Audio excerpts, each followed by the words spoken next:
রাবণ যখন সিংহাসনে বসতেন তখন নাকি তার পায়ের নিচে থাকত একজন। কিন্তু কে ছিল সে? রহস্যটা জড়িয়ে আছে রাবণকে ঘিরে প্রচলিত এক অদ্ভুত কাহিনীর সঙ্গে। রামায়ণে রাবণকে লঙ্কার শক্তিশালী রাজা হিসেবে বর্ণনা করা হয়েছে। তার জ্ঞান, শক্তি এবং তপস্যার জন্য দেবতারাও তাকে সম্মান করতেন।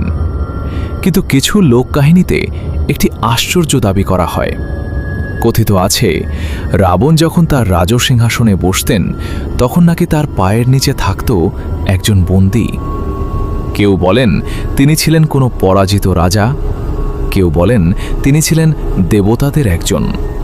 আবার কিছু কাহিনীতে বলা হয় সেই ব্যক্তি আসলে কোনো মানুষই ছিলেন না, বরং তিনি ছিলেন রাবণের অহংকারের প্রতীক। কিন্তু রহস্য এখানেই।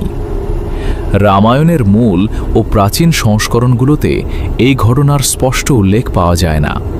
তাহলে এই গল্প এলো কোথা থেকে?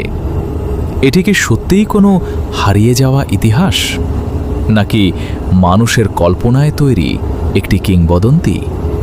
কিছু গবেষকের মতে এ ধরনের কাহিনী পরবর্তী সময়ে লোকমুখে ছড়িয়ে পড়েছে, আর ধীরে ধীরে তা রহস্যময় কিংবদন্তিতে পরিণত হয়েছে।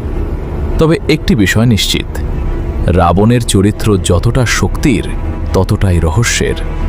আর সেই কারণেই হাজার বছর পরেও তাকে ঘিরে নতুন নতুন গল্প মানুষের কৌতূহল বাড়িয়ে চলেছে।